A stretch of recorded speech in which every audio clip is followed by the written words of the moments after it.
Alright guys, I'm going to show you how I'm putting this photo etch on here. Alright, you can see it on the edges. These are tiny little pieces, so what I'm doing is basically this, and pardon me if I get a little off camera. I'm going to try not to, because I know this area right here is where the camera goes.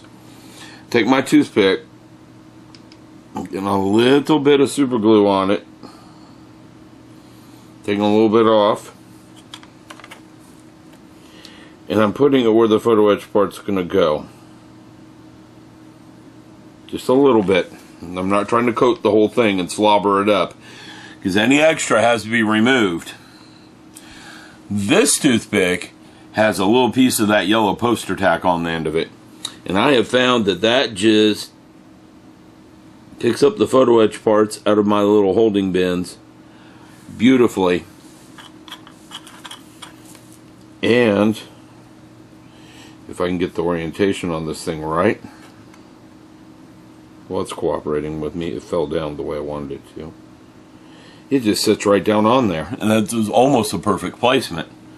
Okay, now I'm taking my small X-Acto knife and just moving it around a little bit until it's right where I want it, which again, that was almost perfect.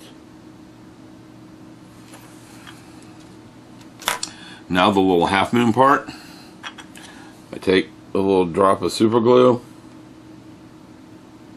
put it where the half moon's going to go. I take my toothpick that has the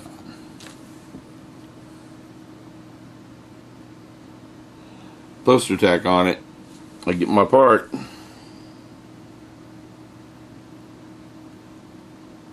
of course this one's a fail. Occasionally that happens. Usually when I stick it to the super glue, the part comes off the poster tack. This time around, it's sticking to the poster tack pretty good, so I'm going to redo the poster tack a little bit.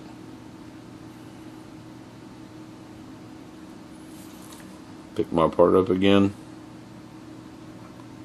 And yeah, some of the super glue got on the bottom of that part, so it wants to stick to the... There we go. Now that part's not precisely where I want it, so I get my knife and slide it. And again, this is not instant secure super glue, so I got some time to move that part the way I want it. Okay? Once that part is on there the way I want it, I want a little bit more of a gap between those two pieces.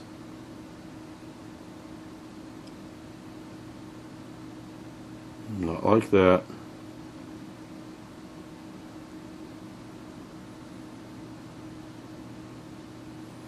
Like that. I'll just take a Q-tip,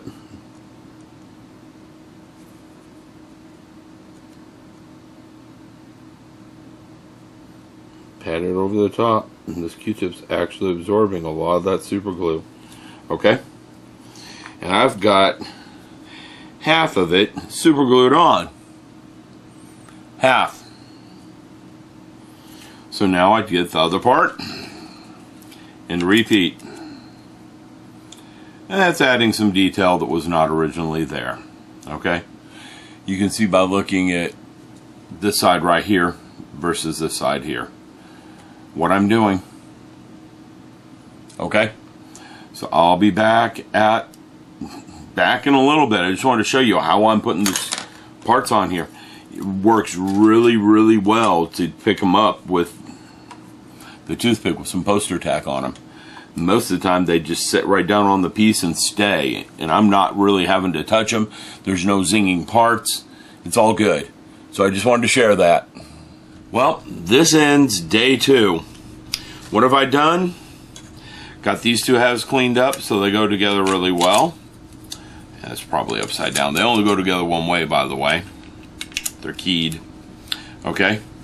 I got the photo etch on the end of the balls here. Let me get something to block it with. There we go. You can see the photo etch on the end of the balls. That is 16 photo etch parts down. Okay. I also glued this piece of photo etch into the back of the reactor core. Now, Been watching Star Wars on DVD, not Blu-ray. And this is very clearly behind the pilot and the TIE fighter. So it does go on that rear bulkhead wall. Rear bulkhead wall. It does go on this wall right here. Okay? There's some tiny little yellow lights coming out of it too, and I don't know if I'll be able to do that. We will see. It is possible I'll be able to do it. Alright? Again, that's it for the night. I'm cleaning up and putting away. Been up here for a couple hours, and that's all I wanted for tonight. Tomorrow I might get 5 or 6. We'll see. Lots of photo etch goodness left to do. So, nowhere near done on this one. And again, that's it for tonight. I'll come back on day 3 tomorrow. Alright everyone, I'm starting on day 3 of the TIE Fighter build. It's photo etch still, and I'm working on the photo etch details around the outside. It dawned on me, this was kind of silly, how to fix the lighting in the cockpit. Tomorrow I'm going to go get some casting materials, and I'm just going to cast the cockpit up in clear resin. The walls, the black and red lights. So, that solves that issue if I can cast correctly. No promise on that because I've never done that before. So we'll see how that works. I've got the clear resin already. I got a lot of that, so that's not an issue. The issue is the molding material because I've never used it. I use the clear resin for water on dioramas. So I have it, but I don't have the silicone rubber stuff. So I'm going to get some of that tomorrow. Make some molds and see how it works. So you guys will be along with me for that. Trying that for the first time. But if I can clear cast those parts or cast them in red, and then paint the photo etch black, you see where I'm going? I can use white LEDs in there, which are much brighter than red ones, and it'll look better. So that's what I'm thinking. I'm going to mix up some of that clear cast material. I've got some red ink over there.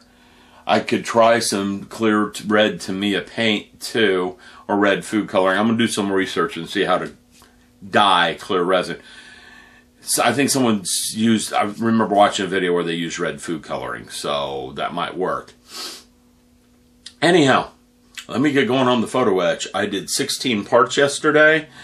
It doesn't feel like I got very far, but it was. One thing I am going to say though, this is not being used for photo etch anymore. It gives too much. I need something harder like glass. So tomorrow, part of my duties is to get a glass or ceramic tile that I can cut on. Alright? That doesn't budge. You can get ceramic tiles for $1 at your local big box hobby shop. So that's where I'm going to go to get that. So, let me get set up.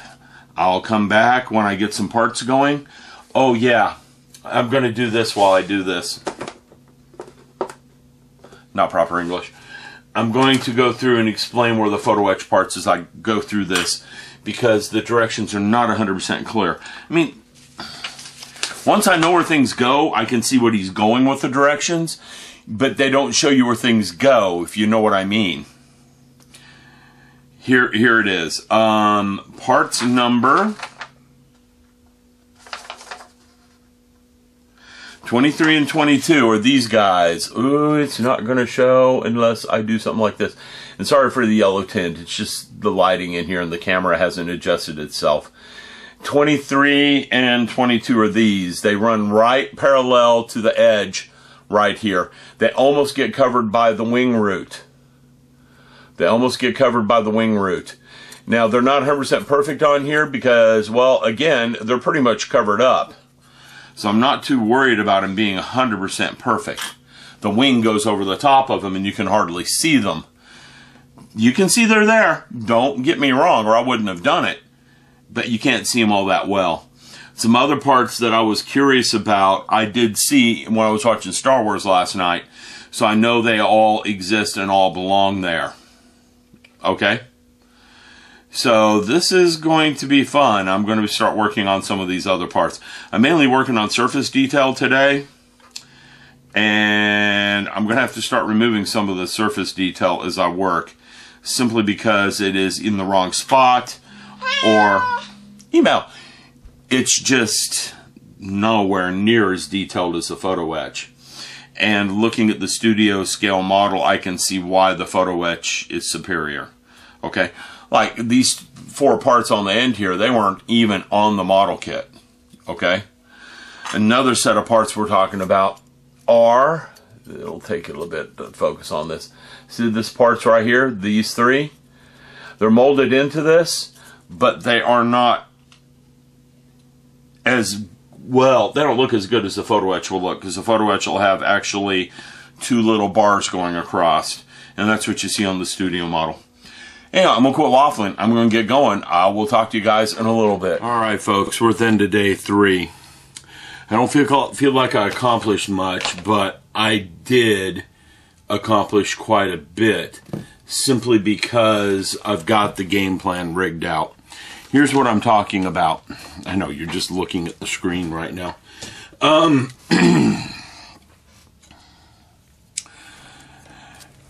These 3 pieces of brass right here, I had to scrape off detail to put them down.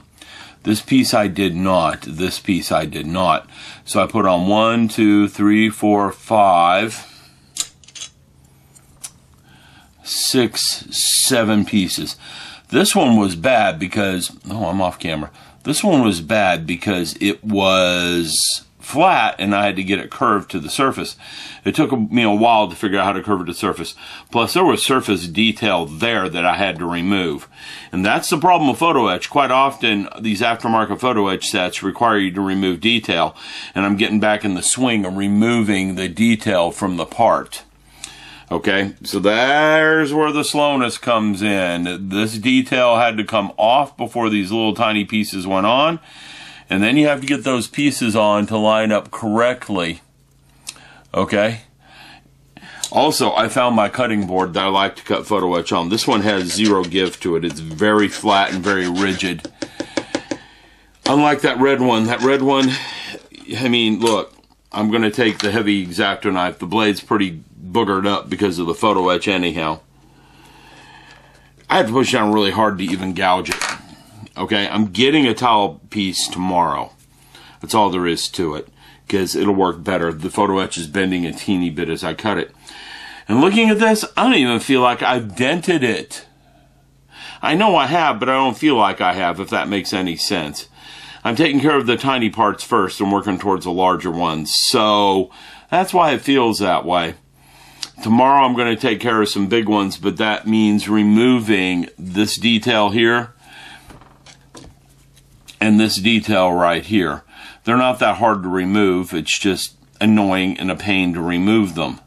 And they do have to be removed because the photo etch pieces that go in their place are not that size and shape.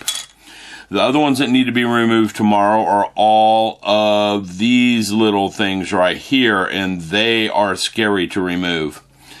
Now, one thing about removing these pieces, I'll detail that tomorrow. I'll show you guys how I'm removing them tomorrow.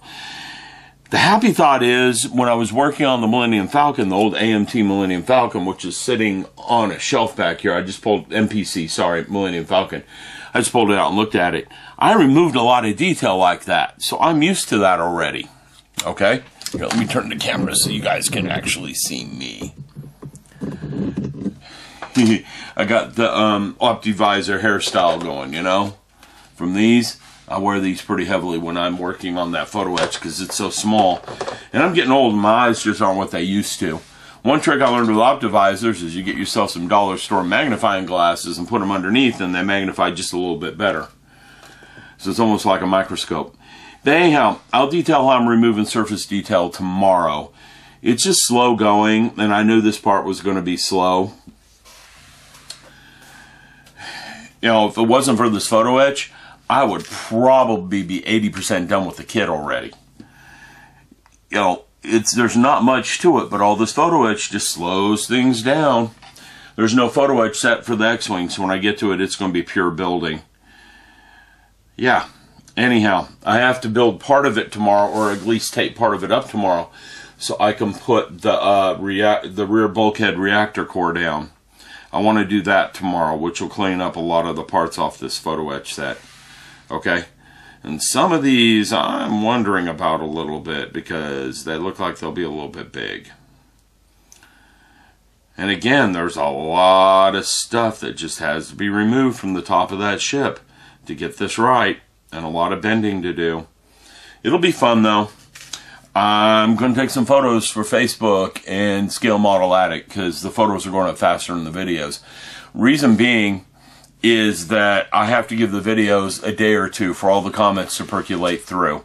Then I'll put up more video. That way I'm not flooding the internet with these things. Second, I know I've got 4 weeks coming up between now and then to the contest where I can't come near this model. Since I can't come near the model, I'm saving up videos that way as well. So I can have a steady output of videos without a break. So there's a couple of reasons for it. Anyhow, I'm going to get going. It's time to eat dinner. Go spend some quality time with the wife. I'll talk to you guys later.